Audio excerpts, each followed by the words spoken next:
السلام علیکم ورحمۃ اللہ وبرکاتہ۔ وعلیکم السلام۔ یہ ہماری خوش نصیبی ہے کہ حضرت تشریف آوری ہوئی۔ کچھ سوالات ہیں اور آپ ہماری حضرات کے لیے سحری کا بھی انتظام ہے، سحری کھا کر ہی آپ جائیں گے۔ کچھ سوالات یہاں پر تیار کیے گئے ہیں پوچھنے کے لیے، اور کچھ سوالات عوام کے ہوں گے۔ السلام علیکم ورحمۃ اللہ وبرکاتہ۔ وعلیکم السلام ورحمۃ پہلا اللہ۔ سوال یہ ہے کہ زکوٰۃ کن لوگوں پر فرض ہے؟ سوال بہت مختصر ہے لیکن جواب بڑا لمبا ہو جائے گا۔ جی تو یہ کہ سوال کیا گیا کن لوگوں پر زکوٰۃ جو ہے وہ فرض ہے، تو ہر سنی صحیح العقیدہ مسلمان جو آزاد اور بالغ، اس زمانے میں سبھی آزاد ہیں، بالغ ہیں، چاہے وہ عورت ہو چاہے وہ مرد ہو، اگر اس کے پاس نصاب ہے۔ اب نصاب کی ذرا سا تفصیل ذہن میں بیٹھا لیجئے۔ یوں تو مشہور وہ جو نصاب جو حدیث پاک میں ذکر ہے سونے اور چاندی اور مالی تجارت کی، تو سونا جو ہے وہ 7.5 تولہ، 7.5 تولہ کا مطلب یہ ہوا کہ تقریباً 87 گرام یعنی 87 گرام کچھ پوائنٹ سونا، یہ کتنا ہو گیا 7.5 تولہ۔ اور چاندی جو ہے وہ 52.5 تولہ، 52.5 تولہ کا مطلب یہ ہوا کہ 612 گرام کچھ پوائنٹ، یہ تو سونے اور چاندی کی نصاب ہے۔ اب اگر کسی کے پاس سونا بھی ہے اور چاندی بھی ہے اور دونوں نصاب تک نہیں پہنچتے، یعنی 7.5 تولہ سونا ہے اور 52.5 تولہ چاندی، یہ نصاب ہے، لیکن کسی کے پاس جو ہے وہ 10 تولہ چاندی اور 3 تولہ سونا ہے، 4 تولہ سونا ہے، تو اب دونوں کی الگ الگ نصاب نہیں، تو ایسی صورت میں فرمایا گیا کہ دونوں کی قیمت کو لیں گے اور جس سے نصاب ہو جائے وہ رخ اختیار کیا جائے گا۔ اس زمانے میں سونا بہت مہنگا ہے، 1 تولہ سونا بھی ہو اور 1 تولہ چاندی ہو تو چاندی کی نصاب پوری ہو جائے گی، کیونکہ 1 تولہ سونا جو ہے تقریباً 50,000 سے اوپر، اور 612 گرام چاندی زیادہ سے زیادہ 40 سے 45 ہزار کی ہوگی۔ تو کسی کے پاس اگر تھوڑی چاندی ہے یا اور تھوڑا سونا ہے، دونوں کو مکس کریں گے تو قیمت جو ہے وہ چاندی کی نصاب 612 گرام چاندی کی قیمت کو پہنچ جائے گی۔ یا چاندی نہیں ہے لیکن کیش ہے اس کے پاس، تو روپیے یا نوٹ کی کرنسی جو ہے اس کا حکم بھی چاندی کا ہے۔ تو اب یہاں اگر کیش ہے آپ کے پاس تو اس کی مالیت اور سونے کی مالیت دونوں کو ملائیں، اگر 612 گرام چاندی کی قیمت کے برابر یہ مالیت ہو جاتی ہے تو اب وہ نصاب ہو گیا۔ اور جو پورے سال مالی کے نصاب رہا، مثلا آپ کے پاس نہ سونا ہے نہ چاندی ہے لیکن اتنا روپیہ ہے کہ جس سے 52.5 تولہ چاندی خریدی جا سکتی ہے، کتنا ہوگا 40 سے 45 ہزار۔ اب مان لیجیے 45,000 50,000 روپیہ آپ کے پاس ہے، سونا نام کا نہیں، چاندی نام کے نہیں، لیکن نوٹ ہے آپ کے پاس، کرنسی ہے آپ کے پاس، 50,000 ہے، 40,000 ہے، تو اب یہ چاندی کے نصاب کو پہنچ گیا۔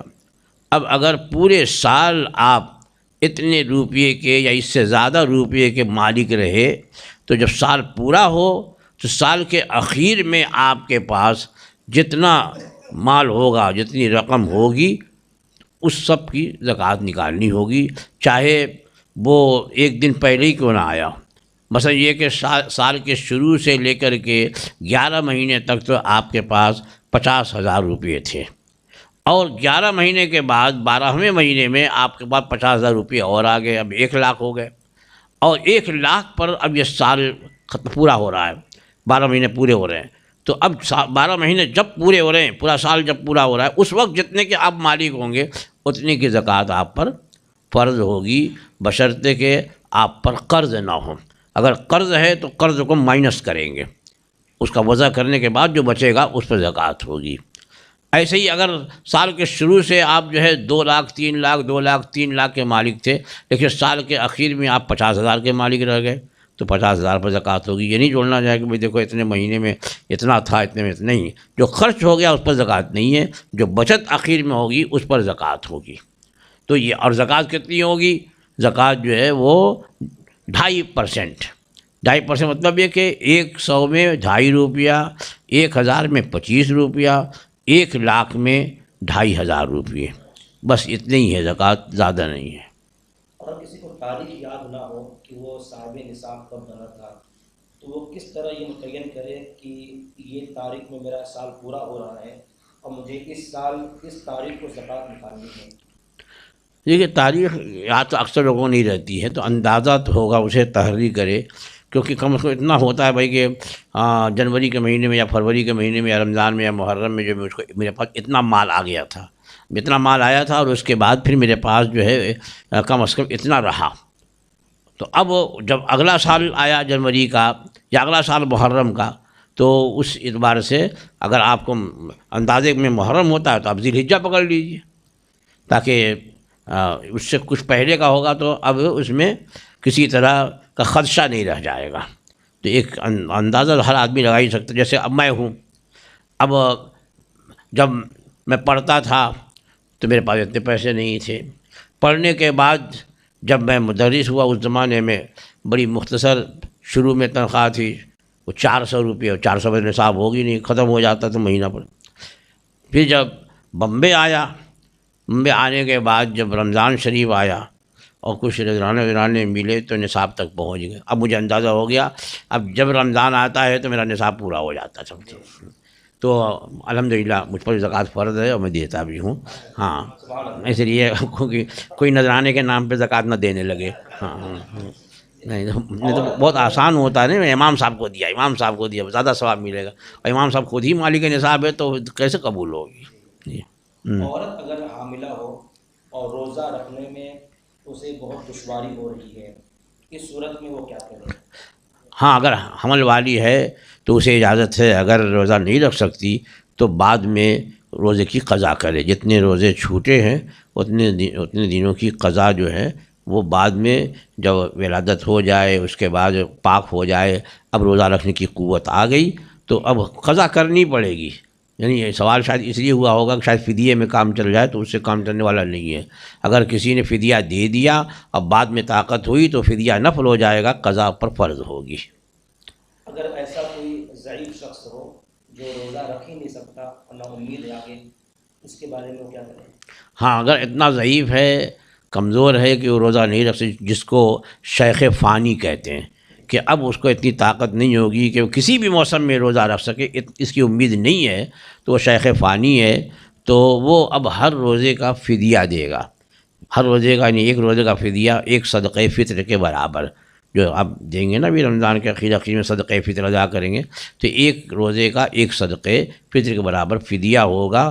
پھر بھی علماء فرماتے ہیں کہ وہ شیخ فانی ہے جو بھی ہے، اگر کسی طرح سے بھی اللہ کی قدرت ہے، کسی بزرگ کی دعا لگ گئی اور وہ اس کو صحت آ گئی، تو اگر اتنی صحت آ گئی کہ وہ گرمی میں نہیں لیکن جاڑے میں رکھ سکتا ہے، تو پھر اب روزے کی قضا فرض ہوگی، اور وہ جو فدیہ دیا ہے وہ صدقہ نافلہ ہو جائے گا۔ چپل پہن کر اگر کسی نے نماز جنازہ ادا کر لی تو کیا اس کی نماز ہوگی؟ اب چپل پہنا ہے تو اگر چپل کے تلوے میں تلا جو ہے نیچے، اگر اس میں نجاست لگی ہے تب تو نماز نہیں ہوگی، یا یہ کہ چپل پہنا ہے اور جہاں کھڑا ہے وہ جگہ ناپاک ہے، تو چونکہ پہن لیا ہے اس نے تو پہننے پر جو ہے اس کے جسم کا حصہ ہو گیا، لہٰذا اس جگہ کا اعتبار ہوگا۔ اگر وہ جس جگہ چپل پہن کے یا جوتا پہن کے کھڑا ہے وہ جگہ اگر ناپاک ہے تو نماز نہیں ہوگی، اور اگر چپل اتار کر کے اور اس پر کھڑا ہے اور جگہ ناپاک ہے چپل کے نیچے والی تو نماز ہو جائے گی، کیونکہ اب چپل جو ہے پہنے ہوئے نہیں ہے، لہٰذا وہ ایک اگر الگ سے کوئی چیز گویا بچھا دی گئی ہے اس پر کھڑا ہے تو اس وقت نماز ہو جائے گی، لیکن چپل پہنے ہوئے ہے اور چپل کے نیچے کی جگہ ناپاک ہے، اتنی ناپاک ہے قدر درہم سے زیادہ، تب تو نماز نہیں ہوگی۔ ایک سوال یہ تھا کہ زکوٰۃ دینے کے لیے اگر کوئی مستحق نہ ملے اور اس میں تاخیر ہو، 1-2 مہینے گزر جائے، جیسے اس مرتبہ ماہ رمضان میں اکثر یہ سوال کیے جا رہے ہیں، اس میں اگر تاخیر ہو تو یہ تاخیر گناہ کا سبب بنے گا؟ دیکھیے، اگر اپنے طور پر کوشش کر لی، مستحق کسے کہتے ہیں وہ بھی اپنے طور پر کوشش کر لی کہ یہ زکوٰۃ نکال کے الگ کر لیا، اور اب تلاش ہو رہی ہے کہ سال پورا ہونے تک جو ہے جلد سے جلد مستحق مل جائے اور دے دوں. تو کوشش اگر کی تو اللہ بہتر جاننے والا ہے، تو اب اس پر پکڑ نہیں ہے. اور یوں ہی صرف دکھانے کے لیے میں نکال کر رکھا، کوئی مل ہی نہیں رہا ہے، تو کوشش کیوں نہیں کرتے؟ اور دوسرے کام کے لیے وقت نکل جاتا، اس کے وقت نکل نہیں کرو، کیا ٹائم ہی نہیں ملتا کہ کسی کو تلاش کروں. ارے اب وہ بھی ایسے لوگ بھی مل جائیں گے، ان کے رشتہ داروں بھی مل جائیں گے، اپنے متعلقین بھی مل جائیں گے. تو اب انہوں نے پوچھا کہ بھائی مستحق کون ہے؟ تو مستحق جو ہے آپ اس 52.5 تولہ کو ذہن میں ہمیشہ رکھیے گا. 52.5 تولہ جو ہے گرام کے حساب سے کتنا بتایا تھا میں نے؟ 612 گرام. 612 گرام چاندی. 612 گرام چاندی کی قیمت آپ بازار بھاؤ سے معلوم کر لیں، میرے خیال میں 40 یا 45. میں یا اس لیے بول رہا ہوں کہ مجھے صحیح معلوم نہیں ہے. تو 612 گرام چاندی کی جتنی قیمت ہے، اگر اتنی قیمت کا اس کے پاس مال ہے حاجت اصلیہ کے علاوہ، مثلا روپیہ ہے اتنا، یا یہ کہ اتنا روپیہ تو نہیں ہے لیکن کچھ سامان ہے جو حاجت کا نہیں ہے. اب حاجت اصلیہ وہ ہوتی ہے کہ جس کے لیے آدمی محتاج ہوتا ہے، جیسے کہ پہننے کے کپڑے، رہنے کے مکان، سونے کے بستر، استعمال کے برتن، کھانا پینا، اور یہ سب ہے، سواری، یہ سب کیا ہے؟ حاجت اصلیہ.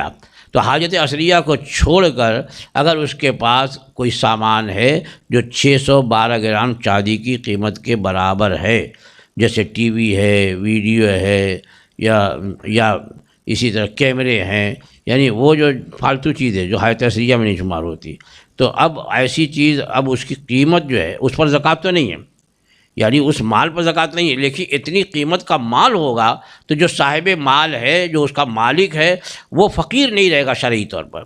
شرعی فقیر جو زکوٰۃ لے سکتا ہے، جس کے پاس اتنا نہ ہو، 612 گرام چاندی کی قیمت کے برابر نہ روپیہ ہو، نہ پیسہ ہو، نہ سونا ہو، نہ چاندی ہو، نہ حاجت اصلیہ کے علاوہ اس کے پاس اتنی مالیت کا سامان ہو، تب وہ شرعاً فقیر ہے.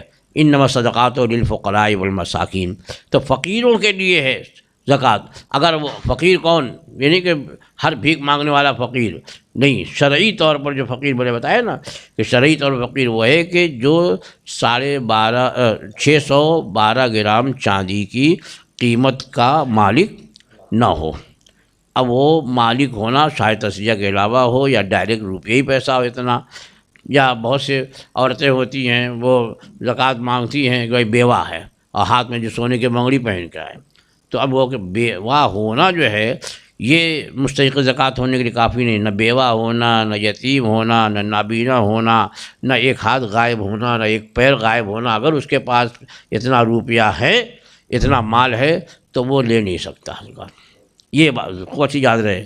نہیں تو کچھ لوگ یہ سوچتے ہیں ارے یار یتیموں کے اپنے پاک مال سے خدمت کرو. اگر واقعی وہ مستحق نہیں ہیں اور آپ دینا چاہتے ہیں انہیں، اب مستحق ہیں تو بالکل دینا چاہیے. سب سے پہلا حق تو جو ہے وہ رشتہ داروں کا ہوتا ہے. اگر رشتہ داروں میں مستحق ہے تو، اور آپ کو کوشش یہ کرنی ہے، کیونکہ اب اتنا پیسہ نکالنے ہیں اور پھر بھی زکوٰۃ اگر آپ کی ادا نہیں ہوئی، صحیح مستحق تک نہیں پہنچا، تو میرے آقا فرماتے ہیں کہ خشکی اور تری میں وہی مال ہلاک ہوتا ہے جس کی زکوٰۃ نہیں دی جاتی ہے. یہ بعض لوگ بد مذہبوں سے ملتے ہیں اور جب منع کیا جائے تو یہ کہتے ہیں کہ ہمیں کون گمراہ کرے گا، ہم تو بڑے پکے سنی ہیں. ان کا اس طرح کہنا، اس کے بعد ملنا، یہ شرعاً کیسا ہوگا؟ بھائی دیکھیے، میں نے کہا نا کہ شیطان جو ہے نا وہ ایسے ایسے راستے بتا دیتا بہکانے کے لیے کہ وہ آدمی اسی میں گمراہ ہو جاتا. بھئی اب یہ دیکھیے کہ ہمارے آقا مولا صلی اللہ تعالیٰ علیہ وسلم نے جو فرمایا، اللہ نے انہیں علم غیب عطا فرمایا، ان کی نظر سے کچھ پوشیدہ نہیں. انہوں نے کیا فرمایا؟ مسلم شریف کی حدیث ہے، اس کو آپ ہمیشہ یاد رکھیے. مسلم شریف میں ہے، حضور نے فرمایا کہ ایاکم و ایاہم، بد مذہبوں کے بارے میں، ایاکم و ایاہم لا یضلونکم ولا یفتنونکم. پوری حدیث کو آپ غور سے سنیے ترجمہ. سرکار نے فرمایا کہ تم ان سے اپنے آپ کو بچاؤ اور انہیں اپنے سے دور کرو، کہیں تمہیں وہ گمراہ نہ کر دیں، کہیں تمہیں فتنے میں نہ ڈال دیں. یعنی جو وجہ بتائی ہے کہ اب بچنے کی، کہ ان سے اپنے کو بچاؤ، انہیں اپنے دور بھگاؤ. کیوں؟ کہیں وہ فتنے میں نہ ڈال دیں، تمہیں گمراہ نہ کر دیں. کہ لا یضلونکم، تمہیں گمراہ نہ کر دیں، ولا اور یہ کہہ رہے ہیں کہ ہمیں کون گمراہ کر سکتا ہے. بھئی یہ تو ویسے ہی ہے کہ جب کوئی چیز جو خراب ہوتی ہے تو اس کے ساتھ اچھی چیز آدمی نہیں رکھتا. اب یہ تو زمانہ پھل والا ہے نا، آج کل تو رمضان شریف میں خوب پھل لوگ بیچتے ہوں گے اور خریدتے ہوں گے. آپ زیادہ لے کے آتے ہیں، ٹوکری میں رکھ دیا، اب روز دیکھتے رہتے ہیں، اگر ایک خراب ہوگا جلدی سے نکال کے پھینک دیتے. یہ نہیں کہ گھر والے آپ نے نکال کے پھینکا، بیوی آئی، ارے یہ کیا کرتے ہو؟ کہا خراب ہے نا.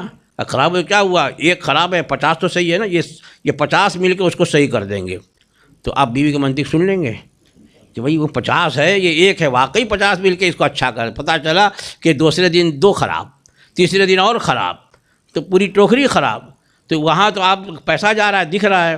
وہاں یہ نہیں کہیں گے کہ بھئی ہم کو کون گمراہ کر سکتا ہے، ان کو کون خراب کرے گا، یہ تو ایک دم پکا ہوا ہے، تازہ ہے، یہ وہیں پکتا ہے. وہ کبھی بھی بیچنے والا روز والا دیکھتا رہتا ہے، جہاں ذرا داغ لگے ان الگ کر، اس کو سستا بیچ دو لیکن اس کے ساتھ مت رکھنا. پان دیکھتے نا، پان جو بیچتے ہیں، روزانہ پان کو یوں یوں یوں کرتے رہے. ایک پان بھی خراب ہوا کہ کئی ایک کو ایک ساتھ لے ڈوبتا ہے. روز چھانٹتے رہتے ہیں، کاٹتے رہتے ہیں، نکالتے رہتے، کاٹ کے نکالو، نہیں تو سب کو خراب کرے گا. تو بھئی کیوں ایسا کرتے ہیں ہم؟ اس لیے کہ یہاں پر ہمارا مال برباد ہو رہا تو فکر ہے، اور عقیدے کے بارے میں کوئی فکر نہیں ہے. میرے دوستو، میرے بزرگوں، ایمان کی حفاظت بہت اہم چیز ہے. آدمی غریب ہو جائے چلے گا، دنیا سے بے ایمان نہ جائے بلکہ ایمان کے ساتھ دنیا سے جائے. تو یہاں کیا فرق میرے آقا نے؟ اپنے آپ کو دور رکھو، انہیں اپنے سے دور کرو، کہیں تمہیں گمراہ نہ کر دیں، تمہیں فتنے میں نہ ڈال دیں. یہی حکمت ہے. اب یہ کہتے رہیں گے ہمیں کون گمراہ. اب ان لوگوں کو دیکھا میں نے کچھ دن جو چائے پانی کرتے رہے، چائے پانی کرتے، یہ ان کو بلایا ان کو بلایا. اب وہ اس کے بعد پھر ان کی لے میں لے لگائے رہتے ہیں. ارے انہیں کچھ خرابی تو نہیں ہے، ہم سے زیادہ تو وہ نماز پڑھتے ہیں، ہم سے زیادہ تو وہ درود پڑھتے ہیں. آپ بول رہے تھے کہ وہ جو ہے حضور کی شان میں توہین کرتے ہیں. ہم نے تو دیکھا ہے اتنی لمبی لمبی تسبیح میں 1000 درود پڑھتے رہتے ہیں. تو بھئی اب بھاگ گئے، اب تعریف کرنا شروع کیا. کچھ دن کے بعد جو ہے ان کی ساری باتیں بھی تسلیم کرنے لگے. یہ بھائی بدعقیدگی بڑھے کرے. میرے آقا کے اس فرمان پہ عمل نہ کرنے کی وجہ سے، اسی لیے قرآن مجید میں ارشاد ہوا ولا تمیلوا، قرآن مجید میں ارشاد ہوا ولا ترکنوا الی الذین ظلموا فتمسکم النار، ظالموں کی طرف مت جھکو کہ جہنم کی آگ تمہیں چھوئے گی. چلیے جی، ایک سوال یہ کہ اگر امام سجدے میں ہے اور کوئی نماز پڑھنے کے لیے آیا اور امام کو سجدے میں پایا، تو وہ نماز میں کس طرح شامل ہو؟ کیا وہ انتظار کرے کھڑے ہونے کا یا سجدے میں شامل ہو سکتا ہے؟ اور ہو تو کس طرح ہو، رکوع کرے یا نہ کرے؟ دیکھیے، امام جس رکن میں ہو، آنے والا جو ہے تکبیر تحریمہ کرنے کے بعد اس رکن میں شامل ہو جائے. انتظار نہ کرے کہ اب دوبارہ امام کھڑا ہوگا یا قاعدہ کرے گا تب جائیں گے. اس لیے کہ کسی کو اپنی موت کا علم نہیں ہے. ہو سکتا ہے کہ ابھی ادھر انتظار کر رہے تھے جب تک کہ حضرت ملک الموت نے جو ہے اس کا معاملہ ہی صاف کر دیا، تو گیا بے نمازی. نماز کے لیے آیا تھا، نماز میں شریک ہو جاتا، موت آتی. کتنی اچھی موت تھی. تو امام سجدے میں ہو، مگر تکبیر تحریمہ کہنا پڑے کھڑے کھڑے. یہ نہیں کہ یہاں کھڑے ہوئے اللہ کرتے ہوئے جو سجدے میں چلے گئے. تکبیر تحریمہ کے لیے شرط ہے کھڑے ہو کر کے. تو پہلی جو تکبیر ہوتی ہے اسے کیا بولتے ہیں؟ تکبیر تحریمہ. آپ آئیے جماعت میں شامل ہونا، کھڑے. بہت سے لوگ دیکھا امام رکوع میں ہے تو اللہ اکبر جلدی سے کیا تو جھک گئے. اگر کھڑے کھڑے تکبیر تحریمہ پورا نہیں ہوا، نماز ہی نہیں شروع ہوئی. اس لیے پہلے کیا کریں؟ کھڑے کھڑے تکبیر. بھلے ہاتھ اٹھائے نہ اٹھائے، یہ سب سنت ہے، ہاتھ اٹھانا، ہاتھ باندھنا، لیکن تکبیر تحریمہ یہ رکن ہے، یہ شرط ہے، اور کھڑے ہو کر کے کہنا یہ ضروری ہے. تو کھڑے کھڑے آپ تکبیر تحریمہ کہیے اللہ اکبر، پھر اللہ اکبر کہتے ہوئے رکوع میں جائیے. رکوع مل گیا تو رکعت مل گئی، اور اگر رکوع نہیں ملا تب بھی آپ جو بھی رکن امام اس وقت موجود ہو جس میں، اس میں آپ تکبیر تحریمہ کے بعد شامل ہو جائیے. کیا ثنا پڑھنا پڑے؟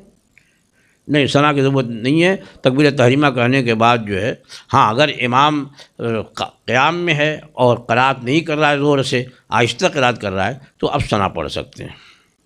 یعنی ظہر اور عصر میں پیچھے امام کے ثنا پڑھ سکتے ہیں؟ رکوع پانے کے لیے ثنا پڑھے گا تو رکوع چلا جائے گا. ہاں، اس لیے تکبیر تحریمہ کہہ کر کے اللہ اکبر کہتے ہوئے رکوع میں چلا جائے۔ ایک سوال یہ تھا کہ اہل بیت سے محبت کا کیا تقاضا ہے؟ ارے بھائی، کسی سے محبت کا کیا تقاضا ہو سکتا ہے؟ آدمی جب کسی سے سچی محبت کرتا ہے تو ان کے حقوق کی ادائیگی۔ اب اہل بیت اطہار سے محبت کرنا کہ ان کی تعظیم، ان کا ادب و احترام، ان کی گستاخی نہ، واقعی جو اہل بیت اطہار ہیں، ہاں، تو ان کو اپنے لوگوں سے حق کے مقابلے میں ان کے حق کو مقدم رکھیں۔ کیونکہ بھائی دیکھیے، ایک فطری بات ہے، آپ کی اولاد ہے اور کوئی آدمی آیا اور آ کر کے آپ کی اولاد، بیٹا ہو بیٹی ہو، اٹھا کر کے اس نے گود میں لیا، بوسا دیا، چاکلیٹ دلایا، گھمایا، ہنسایا، وہ کر تو رہا ہے آپ کے اولاد سے، لیکن آپ کا دل جو ہے وہ ایک دم مسرور ہوا جا رہا، بھلا جا رہا، دیکھو میرے اولاد۔ تو میرے آقا صلی اللہ تعالیٰ علیہ وسلم کی اولاد کے ساتھ اگر کوئی اچھا سلوک کرے گا تو کیا آقا خوش نہ ہوں گے؟ اسی لیے قرآن مجید میں اللہ جل وعلا نے اپنے محبوب کو حکم دیا اور فرمایا کہ قل لا اسألکم علیہ اجرا الا المودۃ فی القربی، اے محبوب فرما دو میں اس پر تم سے، یعنی میں نے تمہیں ایمان دیا، قرآن دیا، حق پہنچایا تم تک، اس پر کسی اجر کا سوال نہیں کرتا مگر میرے قرابت داروں سے محبت کرنا۔ تو جو محبت کا تقاضا ہو سکتا ہے وہ کریں، خصوصاً ادب و احترام بجا لائیں۔ اگر وہ مستحق ہوں تو اسی لیے ان کو اب زکوٰۃ نہیں دینی ہے، تو اس کا مطلب یہ نہیں ہے کہ اب زکوٰۃ نہیں تو کچھ دو ہی نہیں، اپنے پاک مال سے ان کی مدد کریے، پاک مال سے۔ جیسے آپ کا بیٹا اگر ضرورت مند ہے، بیٹے کو دے نہیں سکتے تو کیا آپ نہیں دیں گے بیٹے کو؟ بیٹا شادی شدہ ہے، بڑا ہو گیا، بال بچے والا، لیکن محتاج ہے وہ، تو آپ زکوٰۃ نہیں دے سکتے اپنے بیٹے کو، لیکن دیں گے کہ نہیں دیں گے؟ آپ مدد کریں نہیں کریں گے؟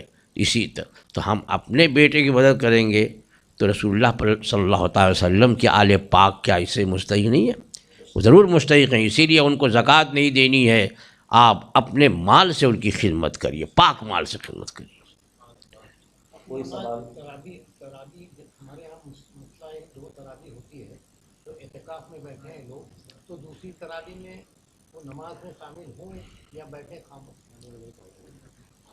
اب یہ تو سوال یہاں کئی مرتبہ ہوا ہے اور بتا دیا ہے، اگر وہ شریک ہونا چاہیں تو ہو جائیں گے، نہیں شریک ہونا چاہیں تو کوئی جبر تھوڑی کر سکتے ہیں ہم، نفل کی نیت سے، کیونکہ جو بھی اب ہوگا تو نفلی کی نیت سے ہوگی، تراویح سنت موقدہ تو ہو گئی ہے، اب نفل کی نیت سے چونکہ مسجد میں ہے، جماعت قائم ہے، شریک ہو گئے بڑی اچھی بات ہے، نہیں شریک ہوئے تو ہم اور آپ ان پر جبر نہیں کر سکتے کہ تم اب گناہ اگر ہے بھی تو گناہ صغیرہ ہوگا، کبیرہ نہیں ہوگا۔ اگلا سوال آپ کو کیا سوال؟ سوال یہ ہے کہ لون لیا ہوا ہے لیکن کسی اور کے نام، جیسے بیوی کے نام پہ لون لے لیں تو انٹرسٹ کم بھرنا پڑتا ہے، بیوی کے نام پہ لون لیا لیکن بھر رہے ہم ہیں، تو وہ کس کے مال میں سے مائنس ہوگا، ہمارے یا بیوی؟ نہیں، نام کی بات نہیں ہے، وہ جو ہے لون لیا کس نے وہ تو معلوم ہوگا نا، بھئی آپ نے اپنے کام سے لیا ہے لون، اب وہ نام تو دیتے ہیں جیسا آپ نے بتایا کہ کم انٹرسٹ لگے گا یا زیادہ لگے گا ہمارے نام سے، وہ تو ایک مصلحت ہے، ورنہ خوب جانتے ہیں کہ لون جو ہے میں نے اپنے استعمال کے لیے لیا ہے، تو اس لیے اگر آپ کا مال ہے اور آپ ہی کو جو ہے اپنے مال سے لون ادا بھی کرنا ہے تو آپ کے پاس جتنا مال ہے اس سے وہ مائنس کرنے کے بعد جو بچے گا اس پر زکوٰۃ ہوگی۔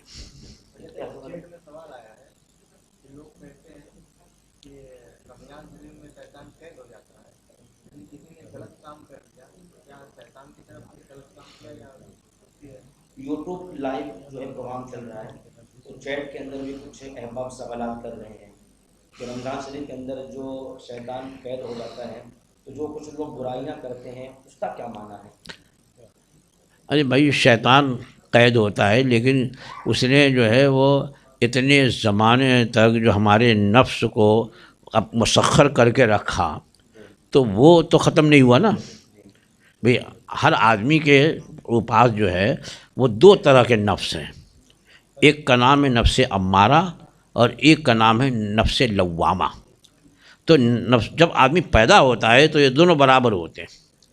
ایک جو ہے وہ آدمی کو گناہ کی ترغیب دیتا ہے جس کو امارہ بولتے ہیں، اور ایک جو ہے وہ نیکیوں کی طرف رغبت دلاتا ہے، اس کو کیا بولتے ہیں؟ لوامہ. دونوں برابر ہوتے ہیں، لیکن جیسے جیسے گناہ کرتا جائے گا، شیطان کی اطاعت کرتا جائے گا، ویسے ویسے نفس امارہ جو ہے وہ طاقتور ہوتا جائے گا. اب وہ مضبوط ہو گیا تو شیطان تو مقید ہو گیا، لیکن وہ نفس امارہ جو ہمارا اپنا نفس ہے وہ اتنا طاقتور ہو گیا کہ وہ کسی شیطان سے کم نہیں ہے. تو اب وہ ابھارتا ہے ہمیں برائیوں پر. تو اسی طرح سے ہر جگہ بھی آپ بولو گے بھائی شیطان قید ہو گیا، پھر لوگ جو ہے بتوں کی پوجا کیوں کر رہے ہیں، جو ہے وہ کیوں ہندو رہ گئے، کیوں نہیں رمضان میں سب مسلمان ہو جاتے، جب شیطان جو ہے وہی تو بہکایا تو ان کو کافر بنایا. لیکن بنا دیا نا اس نے، اب اس نے بہکا کر کے بنا دیا اور اس کے نفس پر اس کا کنٹرول ہو گیا. اب وہ مقید ہوا تو بھائی ہر چیز کا ایک اثر رہتا ہے. تو شیطان نے 11 مہینے تک جو اس کو جو ہے خوب رگڑا گھسڑا ہے تو وہ اثر تو باقی رہے گا.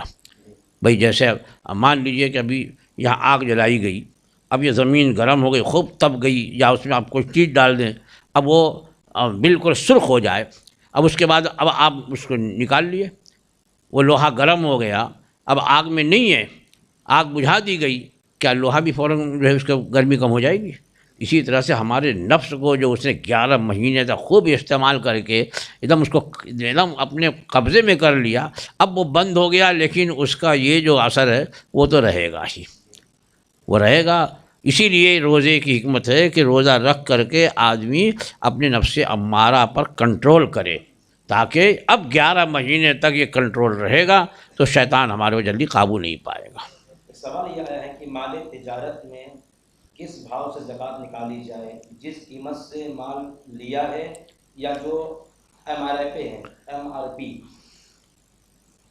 جس مال تجارت میں کس بھاؤ سے وہ زکوٰۃ نکالے؟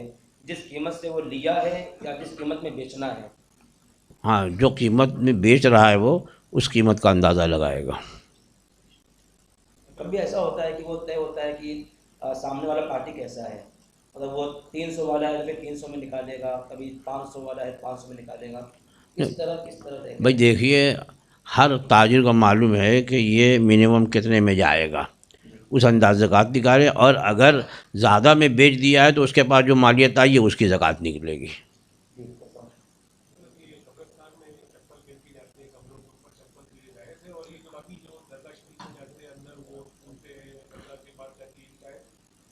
بھائی انہوں نے قبرستان کے بارے میں پوچھا کہ جوتا چپل پہن کے قبرستان میں اس کی تو ممانعت آئی ہے کہ قبرستان میں جو ہے جوتا چپل پہن کر قبروں پر، تو ویسے بھی جو ہے پیر رکھنا جو ہے حدیث پاک میں آیا کہ قبروں پر جو پیر رکھتا ہے تو ایسا ہے کہ جیسے وہ انگارے پر پیر رکھتا ہے یا تلوار کی دھار پہ پیر رکھتا ہے.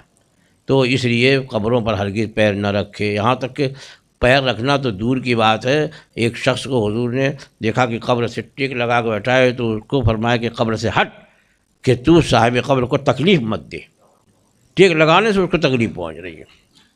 پھر انہوں نے پوچھا قبروں کو چومنا، تو یہ اولیاء کرام ہی کی قبر کو چومتے ہیں، تو اولیاء کرام کی قبر کا ادب و احترام چاہیے. اور چومنے کے بارے میں علماء نے فرمایا کہ یہ خلاف ادب ہے، بلکہ جو چادر وغیرہ ہے اس کو چوم لیا تو کوئی حرج نہیں ہے. ویسے ہی ہے جیسے کہ ہمارا یہ رومال کوئی لے کر چوم لے تو کوئی نہیں کہے گا کہ تو نے حرام کیا، شرک کیا. تو اگر وہ نسبت کی وجہ سے اس چادر کا احترام کیا، سر پہ رکھ لیا، چوم لیا، تو یہ فیوز و برکات حاصل کرنے کا ایک طریقہ ہے. اور کوئی سوال کسی کے؟ میرا سوال ہے طلاق کے حوالے سے. ایک بار میں کافی سننے میں ہے کہ مطلب طلاق کے ایک بار میں 3 بار کرنے سے وہ ایک بار ہوتا ہے وہ 3 بار ہوتا ہے. ہاں، انہوں نے طلاق سے متعلق پوچھا ہے کہ ایک مجلس میں یا ایک لفظ میں 3 طلاق دی تو ایک ہوگی کہ 3 ہوگی.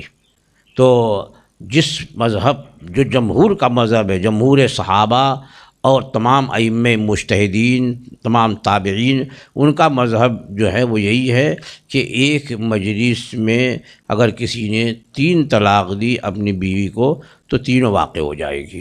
جیسا کہ فتح القدیر اور مسلم شریف کی شرح امام نووی کی جو ہے، ان سب میں اس کی پوری تفصیل موجود ہے.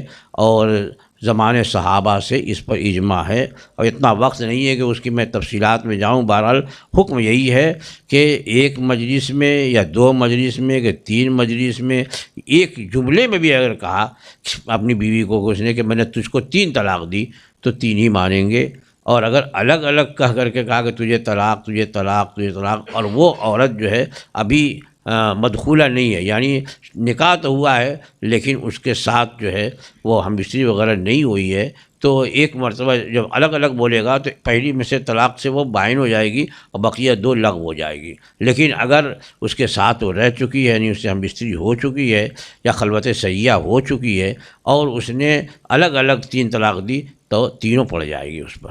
سوال یہ آیا ہے کہ ہیوی پر جو گھر لیتے ہیں تو جو رقم دیا ہے مالک مکان کو اس پر زکوٰۃ ہوگی یا نہیں؟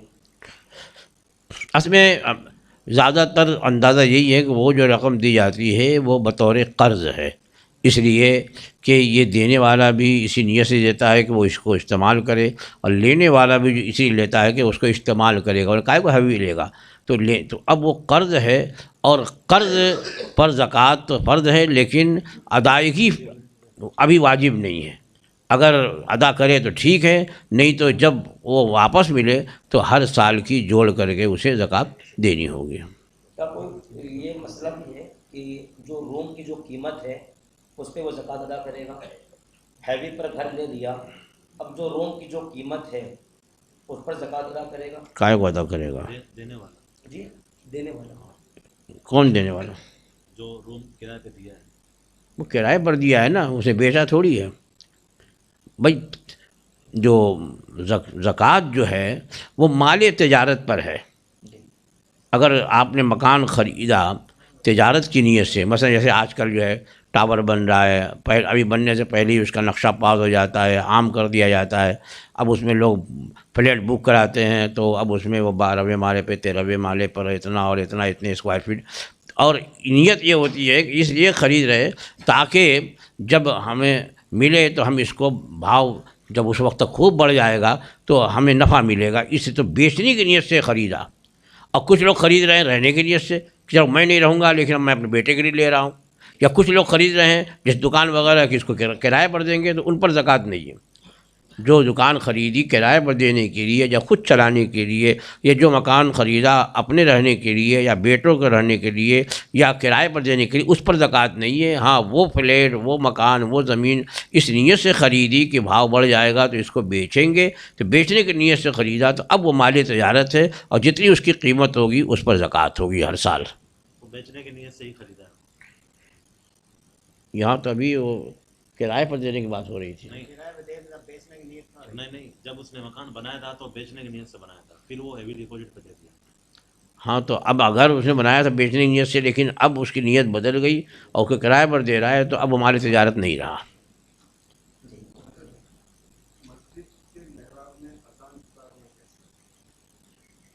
انہوں نے پوچھا کہ مسجد کے محراب میں اذان دینا کیسا ہے، تو مسجد کا یہ محراب بھی جو ہے مسجد ہی کا حصہ ہے، یہ خارج مسجد نہیں ہے۔ کچھ لوگوں کی غلط فہمی ہو گئی ہے کہ امام کا اگر پیر باہر نہ ہو تو نماز میں کراہت ہوگی، وہ ایک الگ مسئلہ ہے، وہ امام کے ممتاز اور ممیز ہونے کی وجہ سے وہ کراہت ہے، ورنہ یہ داخل مسجد ہے، محراب کا حصہ داخل مسجد ہے، اور مسجد کے اندر اذان دینا جو ہے یہ ممنوع اور مکروہ ہے۔ انہوں نے پوچھا کہ زکوٰۃ بول کے دیں، تو ایسی کوئی ضرورت نہیں ہے، دینے والے کی نیت ضروری ہے، لینے والے کا جاننا یہ ضروری ہے، لینے والا کا مستحق ہونا یہ ضروری ہے۔ 3:30